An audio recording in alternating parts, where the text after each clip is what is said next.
मेरा नाम आरती है। आज मेरी नंद रीना की गोद भराई की रस्म थी और मैंने उस पूजा की सामग्री को छू लिया तो मेरी सास ने बवाल कर दिया। कहने लगी कि तुमने इसे क्यों छुआ? क्या तुम्हें इतना भी नहीं पता कि यह रीना की गोद भराई की पूजा की सामग्री है?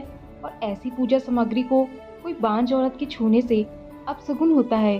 कहीं ऐसा तो नहीं कि नंद की खुशी तुमसे देखी नहीं जा रही? मैं अपनी आंखों से छलकते आंसू को रोकते हुए सिर्फ इतना ही बोल पाई कि मम्मी जी, मैं इसके आगे मुझसे कुछ बोला नहीं गया। इतने मेरी रीना, जो कि मेरी नंद कम और सहेली ज्यादा थी, ताने देते हुए बोली कि भाभी, आपसे मुझे ऐसी उम्मीद नहीं थी। आपको तो खुश होना चाहिए था कि मैं माँ बनने वाली हूँ। इतना अपमान सहने के बाद जब मैंने झुकी हुई नजरों से अपने पति शेखर की ओर देखा कि वह तो मुझे बहुत प्यार करते हैं और वैसे भी हमारी लव मैरिज हुई थी, वह जरूर मेरी तरफ से कुछ बोलेंगे, लेकिन उन्होंने उल्टा मुझे ही कहा कि तुम तो रीना को अपनी बहन मानती हो ना, फिर तुम रीना के साथ ऐसा कैसे कर सकती हो? उनकी ऐसी बेरुखी को देखकर मैं अंदर से टूट गई, क्योंकि कोई भी औरत सास नंद के ताने सहन कर सकती है, लेकिन अगर उसका पति, जिस पर उसने अपना सब कुछ निछावर कर दिया हो, जिसके साथ उसने सातों जन्म तक साथ निभाने की कस्में खाई हो, अगर वही ऐसे ताने मारे तो फिर वो कहाँ जाएगी? मैं रोते रोते चुपचाप किचन में काम करने लगी। बांझ होने के नाते मैं उस पूजा सामग्री को तो हाथ नहीं लगा सकती थी, लेकिन एक बहू होने के नाते घर के सभी कामों की पूरी जिम्मेदारी मेरी ही थी। मैं सोचने लगी कि अगर मैं माँ नहीं बन सकती तो इसमें मेरी क्या गलती है? माँ बनना या ना बनना या नारी के खुद के हाथ में है। मेरी सासू माँ एक विद्यालय में पढ़ाती है, नंद सीए है और शेखर इंजीनियर है।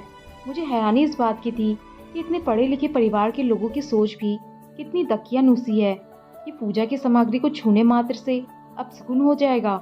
मुझे आज भी याद है कि कैसे मैं और शेखर पहली बार ऑफिस में मिले थे। मैं ऑफिस में एक प्रेजेंटेशन दे रही थी और बॉस के साथ साथ सभी ने मेरी प्रेजेंटेशन की बहुत तारीफ की थी। खासकर शेखर ने। शेखर मेरी प्रेजेंटेशन से बहुत ही प्रभावित हुए थे।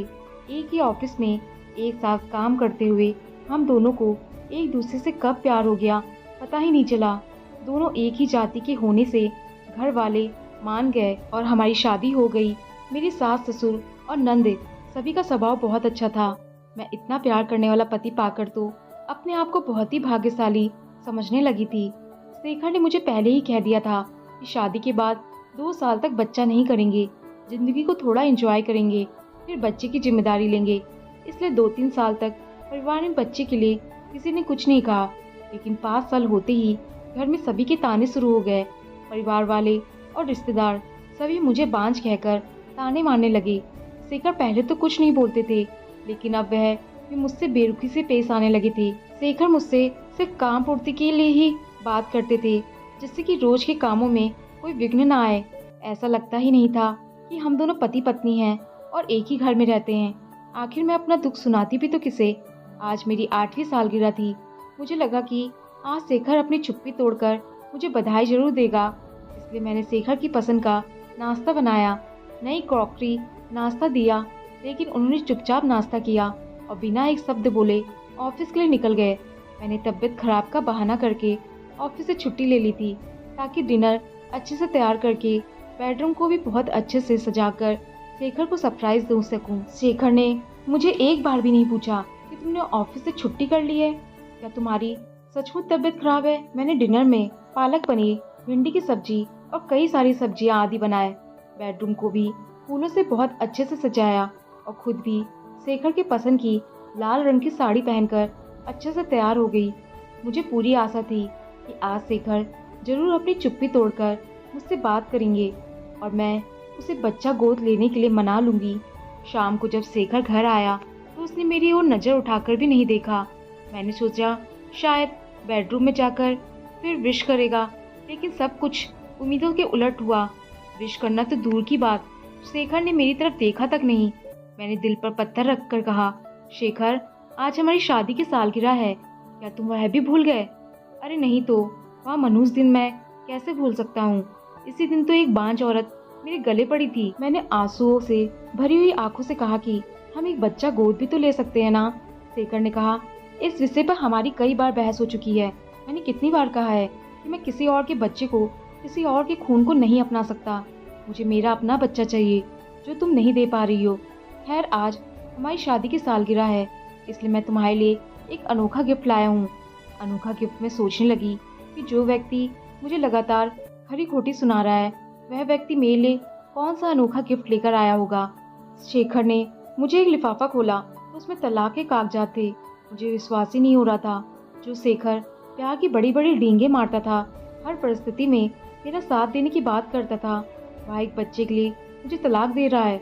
मेरी आंखों के सामने अंधेरा छाने लगा, लेकिन जल्द ही मैंने अपने आप पर काबू रखकर तुरंत तलाक के कागजात पर हस्ताक्षर कर दिए, क्योंकि जिस व्यक्ति के दिल में मेरे लिए रत्ती भर भी प्यार नहीं बचा, उस व्यक्ति के साथ रहने से क्या फायदा। दूसरे ही दिन मैंने वो घर छोड़ दिया तो शेखर को उसकी मन मांगी मुराद मिल गई। मैंने थोड़े ही दिनों में कोशिश करके अपना ट्रांसफ़र कंपनी की दूसरी ब्रांच में करवा लिया, क्योंकि अब शेखर के साथ एक ही ऑफिस में काम करके मैं बीते हुए कल को याद नहीं करना चाहती थी। 1 महीने बाद ही शेखर ने दूसरी शादी कर ली। मुझे साल भर में ही शेखर को बेटा होने की खबर मिली। मुझे नीचा दिखा निकले। शेखर ने बेटा होने की खुशी में जो पार्टी रखी थी, उसमें मुझे भी बुलाया, क्योंकि वह गर्व से मुझे अपना बेटा दिखाना चाहता था। पार्टी में शेखर ने मुझे घमंड से कहा, देखा, तुमसे तलाक लेने का मेरा निर्णय कितना सही था। मैं बाप बन गया हूँ। मैंने बड़ी विनम्रता से कहा, पापा बनने की बहुत बहुत बधाई हो शेखर। मैंने उसे एक लिफाफा देते हुए कहा, पापा बनने की खुशी में मेरी ओर से एक अनोखा गिफ्ट। मेरे मुंह से अनोखा गिफ्ट शब्द सुनकर शेखर को झटका लगा, क्योंकि सालगिरह पर अनोखा गिफ्ट कहकर शेखर ने मुझे तलाक के कागजात दिए थे। आज उसने कौन सा मुझे अनोखा गिफ्ट दिया है, यह सोचते हुए उसने लिफाफा खोला। जैसे ही लिफाफे में रखा कागज उसने पढ़ा तो उसके पैरों तले से जमीन खिसक गई। उसका खुद पर कंट्रोल छूटने लगा। दिसंबर की कड़ाके की ठंड में भी वह पसीने से भीग गया। वह कोई उपहार नहीं, बल्कि मेरे पति की मेडिकल रिपोर्ट थी, जिसमें साफ लिखा था कि वह कभी बाप नहीं बन सकता। रिपोर्ट को देखकर शेखर ने अपनी पत्नी की ओर देखा तो उसकी झुकी हुई नजरें ने मामला साफ कर दिया। मैंने कहा, शेखर, अब फैसला आपको करना है कि आप किसी और के बच्चे को, किसी और के खून को अपनाते हो या नहीं। इतना कहकर मैं बिना खाना खाए वहाँ से चली आई। दूसरे दिन शेखर और उसकी माँ दोनों मेरे घर आए। दोनों अपने आप को बहुत ही शर्मिंदा महसूस कर रहे थे। बात कहाँ से शुरू, यह उनके समझ में नहीं आ रहा था। आखिर शेखर ने ही बात शुरू की, वह मेडिकल रिपोर्ट। मैंने कहा, क्या आपको याद है, हम दोनों ने अपनी मेडिकल जांच करवाई थी। किसी कारणवश आप रिपोर्ट लेने नहीं जा पाए थे। मैं अकेले ही रिपोर्ट लेने गई थी। हाँ, याद है, लेकिन तुमने तो घर आकर बताया था कि कमी तुम में है, तो तुमने तब झूठ क्यों बोला था? खुद में कोई कमी ना होते हुए भी इतने साल क्यों तुमने सबके ताने सहे? मैंने भी तुम्हें बहुत सताया, फिर भी तुम कुछ नहीं बोली। आखिर क्यों? क्योंकि मैं आपसे बहुत प्यार करती थी। मैंने सोचा कि अगर आपको सच्चाई पता चल गई तो शायद आप उसे बर्दाश्त नहीं कर पाएंगे और आप अंदर ही अंदर टूट जाएंगे। मैं अपने प्यार को टूटता हुआ नहीं देख सकती थी। मेरा क्या, मुझे तो ताने सुनने की आदत पड़ गई थी। लेकिन सच बताऊं, मैं सभी के ताने सुनने को तैयार थी, लेकिन आपके ताने सुनने की हिम्मत मुझ में नहीं थी। फिर जब मैंने तलाक के कागजात दिए थे, तब तो तुम मुझे सच्चाई बता सकती थी। शेखर, गलती मेरी है जो मैंने आपके प्यार पर विश्वास किया कि दुनिया चाहे जो बोले, लेकिन मेरा शेखर कभी मुझे छोड़कर नहीं जा सकता। इस बात का विश्वास था मुझे, लेकिन जब आपने तलाक के कागजात दिए तो मेरा यह विश्वास भी टूट गया। जब आप मुझे प्यार ही नहीं करते तो आपके साथ रहने में कोई मतलब नहीं था। इसलिए मैंने तुरंत उन कागजात पर हस्ताक्षर कर दिए। मेरी सासू माँ मुझसे कहने लगी कि बहू, हमसे बहुत बड़ी गलती हो गई है, प्लीज़ हम सबको माफ़ कर दो और हमारे साथ अपने घर चलो। शेखर भी कहने लगे कि पुरानी बातें सब भूल जाओ, चलो हम फिर से ज़िंदगी की एक नई शुरुआत करते हैं। मैंने कहा, बात माफ़ करने या ना करने की नहीं है, बात है आत्मसम्मान की। अब यह संभव नहीं हो सकता मैं वापस उस घर में कदम रखूं। वैसे भी अगले महीने मेरी शादी है। मैंने तो वह अनोखा गिफ्ट आपको सिर्फ इसलिए दिया था ताकि मैं दे सकूं कि आप दोनों माँ बेटे किसी दूसरे के खून को अपनाते हो या नहीं।